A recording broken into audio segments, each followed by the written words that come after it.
Do you want to organize your finances, create wealth, and transform your wealth into a legacy? It's time to start today. Welcome to Octane. My name is Andrew Wall. I'm the managing partner of CPA for IT. And I'm Rachel Stedman, head of customer care. Our new podcast designed to give your small business the fuel it needs to succeed.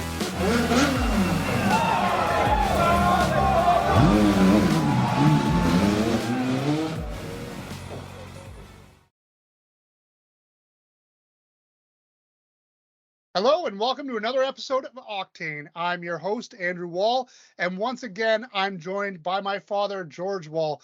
Dad, thank you for joining us today. We've got an exciting episode lined up about active versus passive income. As we know, when we're talking about growing your net worth, generating passive income is an important part of that. But maybe you can explain for our listeners what the difference is between active and passive income. Well, the primary difference is that with passive income, you don't have to do anything to earn the income. It's passive and you just get a return on your investment. And the only work you do is picking the investment. But, that's passive income, and it's a good sort of base to have for your future. But I like working on the active income, and I like people that have great, hairy, audacious goals and want to believe in tenfold thinking and want to perfect their brand story and join a mastermind group to make it all happen. So. And I know you're passive about that active income, but we know getting to financial freedom cannot be achieved without generating passive income, right? That's a really critical thing. And I think one of the first things is to understand how CRA defines passive income. So passive income from CRA's perspective is defined as income generated from property. That might be real estate, it might be stocks, it might be anything where you're not actively involved in generating the income like you would have in, say, consulting income or sales income. And the reason that that's important to know and understand how and why CRA differentiates it is because passive income is taxed very differently than active income. And for most of our clients, you're going to be eligible for what we call the small business deduction. And the small business deduction here in Ontario is what allows you to pay that really low corporate tax rate. And unfortunately, passive income is going to be taxed at a different rate. And I guess there are different types of passive income, right? You could have dividend income, you could have capital gains, you could have interest income, but all of it is going to be subject to a higher tax rate than what you would have in the form of small business income.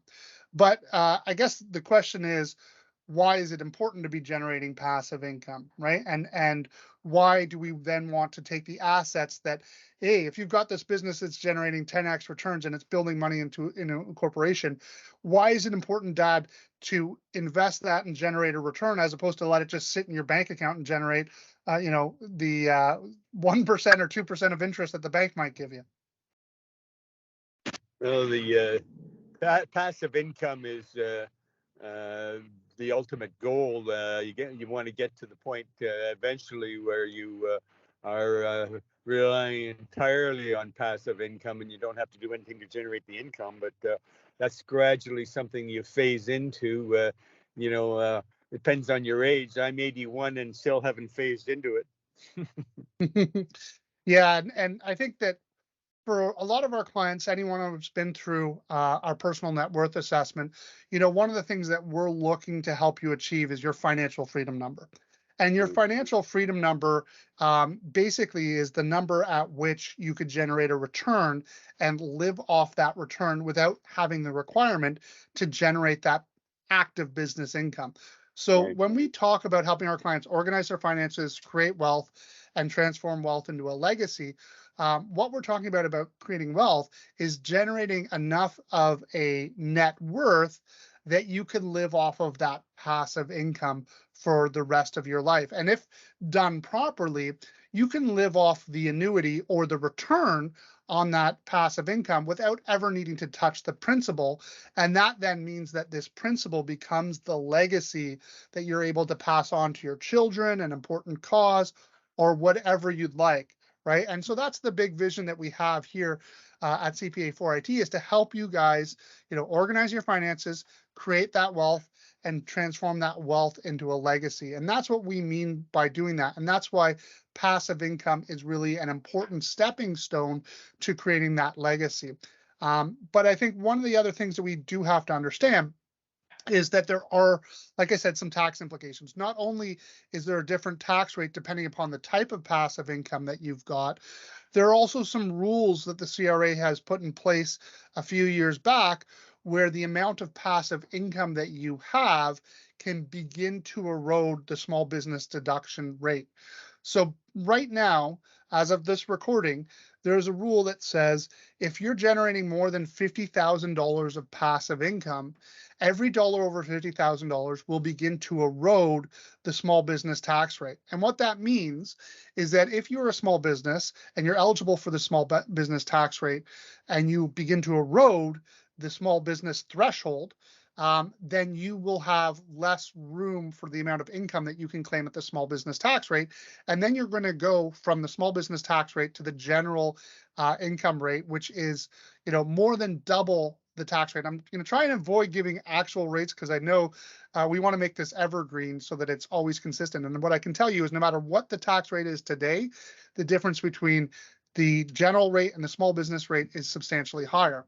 And with the new rules that the government has put in place a few years back, if you have more than $150,000 of passive income, it could potentially erode all of the small business deduction rate. So the way it works is if you have any passive income, net passive income over $50,000, each dollar over $50,000 is multiplied by 5. And then that number is what erodes or reduces the small business tax rate or small business threshold. And the small business threshold is right now $500,000. So your first $500,000 is eligible for this lower tax rate. Anything over that will be paying tax at the general rate. That means if you've got more than $150,000 of passive income, you could be potentially wiping out the entire small business deduction. So there are some tips and tricks that we can use to help protect that small business tax rate. And one of the things that we use to do that is a holding company. And Dad, can you maybe, I know we'll definitely go into this in more detail in other episodes, but can you give everyone a primer on what a holding company is and how it helps them to protect this small business rate? Well, a holding company is something that you sort of incorporate and have a strategy for within that holding company. And if you want to sort of make sure that it doesn't go into a small business deduction, you can sort of isolate, manipulate and play around with that income, right? And what we mean by manipulate, and this is from a very legal perspective, is one of the big deductions that you'll always have is your own salary. And what happens when you have your passive income and your active income all integrated into one company, then CRA will certainly allow you to deduct your expenses against your income, but they're going to take that against the active business income first and only begin to reduce the passive income once you've wiped out all of the active income. But if you take your assets and separate them into a holding company, and have all the passive income in one corporation, first of all, you're going to have some asset protection, which again, we'll talk about more later. But secondly, you're going to have the ability to control what expenses go into which company, which means the goal can be to minimize and reduce the income that would be eligible for this higher tax rate in the holding company before you begin to erode and reduce the passive or the active business income. And this can have significant financial savings for you from, first of all, not paying that higher rate on the passive income, but also helping to protect the erosion of the small business tax rate. So let's say that you have $150,000 of passive income, and then you got another $300,000 of active income, and you're taking out of the corporation, $120,000 a year in salary. So if you took that out of your one company, you would still be left with, excluding all other expenses, about $180,000 in net income from your operating company, and you'd still have, the $150,000 of passive income, which means, hey, you're going to pay the general rate on all of that income. Whereas if you had a holding company and you took your salary out of your holding company, you could wipe that down to from 150 down to only $30,000, which means it won't erode any of the small business tax rate at all. And then yes, you're going to pay, tax on the full 300 on your active business income, but that's number one at the lower rate, and also it's going to be sheltered and separated from your active business, from your passive investments, right? So that's, one of the big reasons why we look at setting up holding companies, is to help shelter and protect not only the assets, but also the income that those assets generate, right, Dad? Right. And then basically you take the income from the passive income, not the active income is the point. Exactly. And that's what the goal is we're trying to get you to the point where you can live off of the income that is generated by the passive income. That's what we're talking about creating a legacy. Now, it may take several years before you get to that threshold, and you may take some income from your holding company and some income from your operating company, or in fact, you might even be in a situation for a few years where, hey, having a holding company doesn't necessarily make sense yet. And that's where a conversation with your accountant to understand your individual situation and at what point it'll start to make sense to set up a holding company. And a big part of that is not so much how much you have in assets within this holding company, but how those assets are being used and what type of income that they're generating. Because typically you want to have at least $20,000 of passive income in order for the financial benefit of the holding company to outweigh the financial costs of setting up a holding company. Because the only real downside to setting up a holding company is that there is a cost to setting it up, and there is a cost to filing the tax returns every single year, and there is a cost potentially to dissolving it if you ever needed to do that, right? So it's managing the cost benefit calculation, right, Dad? Yeah, and the costs are relatively minor.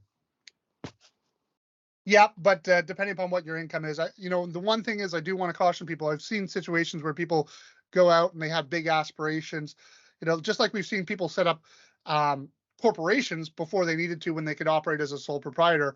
I've seen people set up holding companies before they needed to. And, right. We certainly don't want clients spending money until they absolutely need to and making efficient use of your money, right? Right. So, where's the balance, Dad? We know how passionate you are about generating that active income. But where's that balance between generating active and passive income, and where should people be focusing their attention, and at what point in their careers should that focus shift? Well, as far as I'm concerned, the focus on passive income should only start after you've utilized all the small business income in a corporation that you can use. So, getting the maximum amount of active income is the first strategy, and passive income is only something that you work up to, but only after you've taken out all the active income, all the income you can from the passive income, and still have more income you need to take. Yeah. Well, and I sort of look at it as also, when do you transition your focus? And a lot of that will depend on this financial planning analysis that we like to do with every one of our clients. Like that, you always talked about your pyramid of power, the now, where, and how, right? So where are Right. you now? What's your personal net worth at right now? Where do you want to get to, and how you're going to get there? So That's for right. me, first of all, the very first step is understanding where you are right now. How Yeah. how much do you have in a net worth? And we're not talking just inside your corporation. We're talking, your total net worth. What assets do you own personally? Do you have a house? Do you have TFSAs? Do you have RRSPs? Do you have money within your corporation? So the first step is to identify where you sit today and understand where your financial position is. But then you also need to know, where do you want to go? So we've got the now, Now we need to look at the where.